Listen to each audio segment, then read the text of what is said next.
എല്ലാവർക്കും നമസ്കാരം. നമ്മുടെ എക്സ്പ്ലോറിയലിന്റെ ഏറ്റവും പുതിയ വീഡിയോയിലേക്ക് സ്വാഗതം. നമ്മൾ ഈ വീഡിയോ എടുക്കുന്നത് യാത്രയുമായിട്ട് ബന്ധപ്പെട്ടൊരു കാര്യം പറയാൻ വേണ്ടി തന്നെയാണ്. നമ്മുടെ പ്രധാനമന്ത്രി നരേന്ദ്രമോദി ലക്ഷദ്വീപിൽ പോയതിനു ശേഷം ഗൂഗിളില് അല്ലെങ്കിൽ ഈ ബുക്കിംഗ് പ്ലാറ്റ്ഫോമുകളിൽ ഒരു ഭയങ്കര ഹൈപ്പാണ് സെർച്ച് വാല്യൂല് വന്നത്. ലക്ഷദ്വീപിനെ കുറിച്ച് കൂടുതൽ അറിയാനും അവിടെ യാത്ര ചെയ്യാനും അവിടെ പോയി താമസിക്കാനും ഇഷ്ടപ്പെടുന്നവര് ഒരുപാട് പേരുണ്ടെന്നുള്ളത് നമുക്ക് ഇതിലൂടെ മനസ്സിലാക്കാൻ സാധിക്കും. അപ്പൊ നമ്മൾ ഈ വീഡിയോയിൽ പറയാൻ പോകുന്നത് എങ്ങനെയാണ് ഒരു വ്യക്തിക്ക് ഇന്ത്യയിൽ നിന്ന് അല്ലെങ്കിൽ കേരളത്തിൽ നിന്ന് ലക്ഷദ്വീപിൽ എത്താൻ സാധിക്കുക എന്നതിനെ കുറിച്ചാണ്. അപ്പൊ നമുക്കറിയാം, ഞാൻ ഒരുപാട് യാത്രകൾ ചെയ്തിട്ടുണ്ട്, ഒരുപാട് വീഡിയോസ് നമ്മുടെ ചാനലിൽ അപ്ലോഡ് ചെയ്തിട്ടുണ്ട്. അതിൽ ദീർഘദൂര യാത്രകൾ, കാഠ്മണ്ഡു, നേപ്പാള്, കാഠ്മണ്ഡു, അതുപോലെ തന്നെ ഈ വരാൻ പോകുന്ന അയോധ്യ ട്രിപ്പുകൾ, കാര്യങ്ങളൊക്കെ നമ്മൾ അപ്ഡേറ്റ് ചെയ്യും ചാനലിൽ. അപ്പൊ ഇത്രയൊക്കെ യാത്ര ചെയ്യുമ്പോൾ ഞാൻ തീർച്ചയായും ലക്ഷദ്വീപിൽ പോകാൻ വേണ്ടി ശ്രമിച്ചിട്ടുണ്ട്. പക്ഷെ എനിക്ക് സാധിച്ചിട്ടില്ല. അതിനകത്ത് ഒരുപാട് കാര്യങ്ങൾ എന്ന് പറയുന്നത് അതിന്റെ പ്രോസസ്സ് ഭയങ്കര പാടാണ്. നിലവിലെ സാഹചര്യത്തിൽ ലക്ഷദ്വീപിൽ എത്താൻ വേണ്ടി ഒരുപാട് വലിയ പ്രോസസ്സുകൾ, കടമ്പകൾ കടക്കേണ്ടതുണ്ട്. അപ്പൊ എന്തൊക്കെയാണ് ആ കടമ്പകൾ, എങ്ങനെ നമുക്ക് യാത്ര ചെയ്യാം എന്നുള്ളതൊക്കെയാണ് നമ്മൾ നോക്കാൻ പോകുന്നത്. നമുക്ക് ലക്ഷദ്വീപിൽ പോകാൻ ആദ്യമായിട്ട് വേണ്ടത് പോലീസ് ക്ലിയറൻസ് സർട്ടിഫിക്കറ്റ് ആണ്. നമ്മുടെ വീടിന് തൊട്ടടുത്തുള്ള പോലീസ് സ്റ്റേഷനിൽ പോയിട്ട് ഈ സർട്ടിഫിക്കറ്റ് നമുക്ക് മേടിക്കാം. അത് ഈസിയാണ്. എന്നിട്ട് രണ്ടാമത് വേണ്ടത് അവിടെ പെർമിറ്റ് ആണ്. നമുക്ക് അവിടെ എൻട്രി ചെയ്യാനും എക്സിറ്റ് ചെയ്യാനും പെർമിറ്റ് ഉണ്ട്. സാധാരണ നമ്മളൊരു രാജ്യത്ത് പോയിട്ട് വരുന്ന പോലെ തന്നെയാണ് ഈ പെർമിറ്റ് വരുന്നത്. ഇവിടെ പാസ്പോർട്ട് അല്ലാന്ന് മാത്രമേ ഉള്ളൂ, പാസ്പോർട്ട് ആവശ്യമില്ല എന്ന് മാത്രമേ ഉള്ളൂ. നമുക്കൊരു എൻട്രി എക്സിറ്റ് പെർമിറ്റ് മസ്റ്റ് ആയിട്ട് എന്ത് വേണം, ഈ ലക്ഷദ്വീപിൽ പോകുമ്പോൾ ആവശ്യമാണ്. നമുക്ക് ആദ്യമായിട്ട് പോകാനുള്ള ഒരു ഓപ്ഷൻ എന്ന് പറയുന്നത് പ്രൈവറ്റ് ടൂർ കമ്പനികൾ അല്ലെങ്കിൽ പ്രൈവറ്റ് ട്രാവൽസ് വഴി പോകാന്നുള്ളതാണ്. അതിന് ഒരുപാട് എക്സ്പെൻസ് കൂടുതലായിരിക്കും. നമുക്കറിയാം, ഒരു പാക്കേജ് നമ്മൾ എടുക്കുമ്പോഴത്തേനും ഫുഡ്, അതുപോലെ തന്നെ സ്റ്റേ, അതുപോലെ തന്നെ യാത്ര എല്ലാം കൂടെ ഒരുമിച്ചായിരിക്കും ഒരു പാക്കേജ് വരിക. അത് നമ്മൾ പർച്ചേസ് ചെയ്യുമ്പോൾ അവരെല്ലാ കാര്യങ്ങളും നമ്മുടെ നോക്കും, പെർമിറ്റ് അടക്കം എല്ലാ കാര്യങ്ങളും നോക്കും, സ്പോൺസർ ഉണ്ടാവും, എല്ലാം ഉണ്ടാവും. പക്ഷെ നമുക്ക് ചാർജ് കൂടുതലായിരിക്കും. അപ്പൊ അതുകൊണ്ട് ഞാൻ ആ ഒരു പ്ലാൻ ഒഴിവാക്കിയിട്ടുണ്ടായിരുന്നു നമ്മൾ പോകാൻ വേണ്ടി ശ്രമിച്ച സമയത്ത്.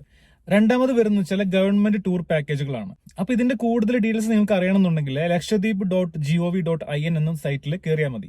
അതുപോലെ തന്നെ അവിടെ പെർമിറ്റ് എടുക്കണമെന്നുണ്ടെങ്കിൽ ഓൺലൈൻ പെർമിറ്റിനായിട്ട് permit.utl.gov.in എന്ന സൈറ്റിൽ കയറി കഴിഞ്ഞാൽ നിങ്ങൾക്ക് ഓൺലൈൻ പെർമിറ്റിന്റെ ഡീറ്റെയിൽസ് കാണാൻ സാധിക്കും. പിന്നെ അടുത്തത് വരുന്നതാണ് വിസിറ്റിംഗ് പെർമിറ്റ്. സാധാരണയായിട്ട് ലക്ഷദ്വീപിൽ പോകാൻ വേണ്ടി ഉദ്ദേശിക്കുന്ന എല്ലാവരും എടുക്കുന്ന ഒരു പെർമിറ്റ് ആണ് വിസിറ്റിംഗ് പെർമിറ്റ് എന്ന് പറയുന്നത്. നമുക്ക് കൊച്ചിയിലെ വില്ലിംഗ്ടൺ ഓഫീസിൽ പോയി കഴിഞ്ഞാൽ, വില്ലിംഗ്ടണിലുള്ള അഡ്മിനിസ്ട്രേറ്റീവ് ഓഫീസിൽ പോയി കഴിഞ്ഞാൽ നമുക്ക് ഈ പെർമിറ്റിന് അപ്ലൈ ചെയ്യാം.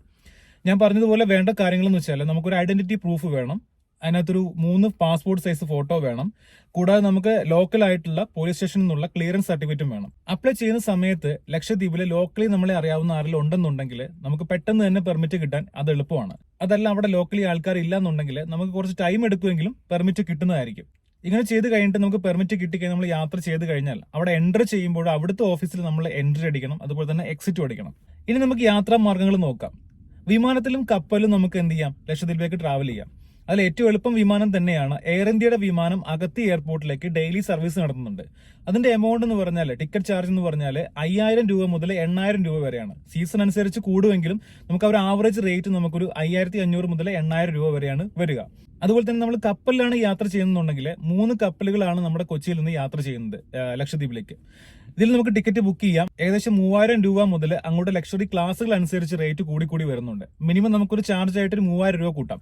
അപ്പൊ ഈ രീതികളിലൊക്കെയാണ് നമുക്ക് ലക്ഷദ്വീപിലേക്ക് എത്താൻ സാധിക്കുക. എങ്ങനെ പോയാലും ഒരു 25,000 30,000 രൂപ എങ്ങനെയായാലും ചെലവ് നമുക്ക് വരും ടോട്ടലി അവിടെ പോയിട്ട് വരാനായിട്ട്. അപ്പൊ അതുകൊണ്ട് അത്ര എക്സ്പെൻസീവ് ആയതുകൊണ്ട് തന്നെയാണ് നമ്മൾ ആ ഒരു ട്രിപ്പ് നമ്മൾ ക്യാൻസൽ ചെയ്തത്. അതല്ല നമുക്ക് ഈസി ആയിട്ട് ലക്ഷദ്വീപിൽ പോകാൻ പറ്റുമായിരുന്നെങ്കിൽ നമ്മൾ പോയേനെ. അപ്പൊ ഈ ഒരു റെസ്ട്രിക്ഷൻ എടുത്ത് മാറ്റണം എന്നാണ് എനിക്ക് പറയാനുള്ളത്. കാരണം അവിടെ ഒന്നാമത് ഇത് വരാനുള്ള കാരണം എന്ന് വെച്ചാൽ അവിടെ ലോക്കലി ആളുകൾ താമസിക്കുന്ന ഒരു ഐലൻഡ് ആണ്. അപ്പൊ നമുക്കറിയാം, കുറച്ചു കാലങ്ങൾക്ക് മുമ്പാണ് അവിടെ ഒരു പെട്രോൾ പമ്പ് പോലും വന്നത്. അപ്പൊ അവിടെയുള്ള താമസക്കാർക്ക് ബുദ്ധിമുട്ട് വരാണ്ടിരിക്കാൻ വേണ്ടിയാണ് ഇത്തരം റെസ്ട്രിക്ഷൻസ് കൊണ്ടുവന്നത് നമുക്കറിയാം. പക്ഷെ അവിടെ ടൂറിസം ഡെവലപ്പ് ആയി കഴിഞ്ഞാൽ അവിടെ ഇരിക്കുന്ന താമസക്കാർക്ക് പോലും അതിൽ നിന്ന് വരുമാനം ഉണ്ടാക്കാൻ സാധിക്കും. അവിടെ സാധാരണ പ്രൈവറ്റ് ഐലൻഡുകളൊക്കെ എടുത്തു കഴിഞ്ഞാൽ അവിടെ ലോക്കൽ ആൾക്കാർ താമസിക്കുന്നുണ്ടാകാം, അതിന് കൂടുതൽ ടൂറിസം നടക്കുന്നുണ്ടാവാം. അപ്പൊ ഈ ടൂറിസ്റ്റുകൾ വരുമ്പോൾ ലോക്കലുള്ള ആൾക്കാരുടെ കയ്യിലേക്ക് വരുമാനം വരികയും അവർ പണക്കാരാകുകയും അങ്ങനെ ആ ഒരു ദ്വീപിലുള്ള ആൾക്കാരും ആ ഒരു ദ്വീപും ഒരുമിച്ച് വളർന്നു വരികയും ചെയ്യുന്നുണ്ട്. അപ്പൊ തീർച്ചയായും ഈ റെസ്ട്രിക്ഷൻസ് ഒക്കെ എടുത്ത് കളയേണ്ടതാണ്. നമ്മുടെ പ്രധാനമന്ത്രിക്ക് അവിടെ പോയി വിസിറ്റ് ചെയ്ത് ആ ഒരു ചെയറിൽ ആ ബീച്ചിൽ ഇരിക്കുന്ന ഒരു വിഷ്വൽ തന്നെ വളരെ മനോഹരമായിട്ടുള്ള വിഷ്വലാണ്. കാരണം അത്രയും ബ്യൂട്ടി ഉള്ള ഒരു സ്ഥലം അങ്ങനെ വെറുതെ ഇട്ടുകൊണ്ട് നമ്മൾ ആ ടൂറിസം മുതലാക്കി എടുക്കാതെ അങ്ങനെ ഇട്ട് കഴിഞ്ഞാൽ വലിയൊരു നഷ്ടം തന്നെയാണ് ഇന്ത്യക്ക് വരുന്നത്. അപ്പൊ തീർച്ചയായും ലക്ഷദ്വീപ് ടൂറിസം എന്ന് പറയുന്നത് ഉയർന്നു വരിക തന്നെ ചെയ്യണം. അതുപോലെ തന്നെ ഒരുപാട് പേർക്ക് അവിടെ യാത്ര ചെയ്യാൻ സാധിക്കണം. എങ്ങനെ പോയാലും നിശ്ചിതമായിട്ടുള്ള അളവിലുള്ള കപ്പലുകളും ഫ്ലൈറ്റുകളും മാത്രമാണ് അങ്ങോട്ട് പോകുന്നത്. അപ്പൊ എത്ര കണ്ട ആൾക്കാരുണ്ടായാലും ശരി, ആ കപ്പൽ വഴിയും ആ വിമാനം വഴിയും നമുക്ക് നിയന്ത്രിക്കാൻ സാധിക്കും. ഒരുപാട് പേർക്ക് അങ്ങോട്ട് നമ്മൾ സ്വന്തം പ്രൈവറ്റ് ബോട്ട് എടുത്തോ അങ്ങനെ ചെല്ലാൻ സാധിക്കില്ല. സാധാരണ ടൂറിസ്റ്റ് പ്ലേസുകൾ നമ്മൾ വാഹനങ്ങൾ എടുത്തുകൊണ്ട് ചെല്ലുന്ന പോലെ അങ്ങനെ ചെല്ലാൻ സാധിക്കില്ല. അപ്പൊ ഒരു കൺട്രോൾ എന്തായാലും തീർച്ചയായും അതിന് മുന്നിൽ ഉണ്ടാകും. അപ്പൊ അതുകൊണ്ട് റെസ്ട്രിക്ഷൻ എടുത്ത് കളയാന്നുള്ളതാണ് എനിക്ക് പറയാനുള്ള മെയിൻ കാര്യം. ഇനി ലക്ഷദ്വീപ് ടൂറിസം വളർന്നു കഴിഞ്ഞാൽ മാലിദ്വീപിന് തീർച്ചയായും തിരിച്ചടിയാകും.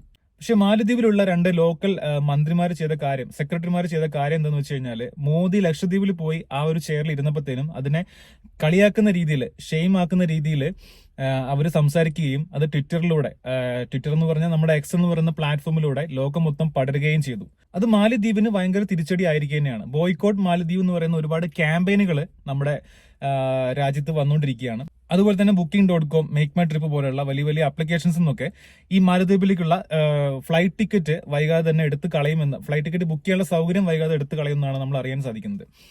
അപ്പൊ ഇത്തരത്തില് മാലദ്വീപ് ഒരു വടി കൊടുത്ത് അടി മേടിച്ച പോലെ തന്നെയാണിത്. കാരണം അവരെ ഒന്നും മിണ്ടാതിരിക്കുമായിരുന്നുണ്ടെങ്കിൽ അവർക്ക് തീർച്ചയായും നമ്മുടെ ഇന്ത്യയിൽ നിന്നുള്ള യാത്ര ചെയ്യുന്ന ആൾക്കാരെ എങ്കിലും അവർക്ക് കിട്ടുമായിരുന്നു. ഇനി അങ്ങോട്ട് ലക്ഷദ്വീപ് വളർന്നു കഴിഞ്ഞാൽ മാലദ്വീപിന് ഭയങ്കര തിരിച്ചടി ആകുക തന്നെ ചെയ്യും. കാരണം ഒന്നാമത് പറയാനുള്ള കാരണം എന്ന് വെച്ച് കഴിഞ്ഞാൽ ഇന്ത്യയിൽ നിന്നാണ് കൂടുതൽ ആൾക്കാർ മാലദ്വീപിൽ എത്തുന്നത്. അപ്പൊ എന്തായാലും ഇത്രയും കാര്യങ്ങളാണ് ഈ വീഡിയോക്കകത്ത് പറയാനുള്ളത്. നിങ്ങൾക്ക് ഇഷ്ടപ്പെട്ടെങ്കിൽ ഈ ചാനൽ സബ്സ്ക്രൈബ് ചെയ്യുക. നമ്മളെ 22-ാം തീയതി അയോധ്യ ട്രിപ്പ് പ്ലാൻ ചെയ്യുന്നുണ്ട്. ടിക്കറ്റ് ഒക്കെ ഓൾറെഡി ബുക്ക് ചെയ്ത് കഴിഞ്ഞു.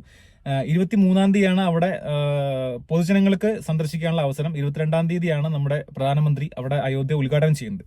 അപ്പൊ ആ സമയത്ത് നമ്മൾ അവിടെ ഉണ്ടാവും. തീർച്ചയായും അവിടുത്തെ വിഷ്വൽസും കാര്യങ്ങളൊക്കെ നമുക്ക് ഈ ചാനലിലൂടെ കാണാൻ സാധിക്കും. അപ്പൊ എന്തായാലും നിങ്ങൾ സബ്സ്ക്രൈബ് ചെയ്ത് വെക്കുക. അതുപോലെ തന്നെ തൊട്ടടുത്തുള്ള ബെൽ ബട്ടൺ കൂടി ഒന്ന് എനേബിൾ ചെയ്ത് വെക്കുക.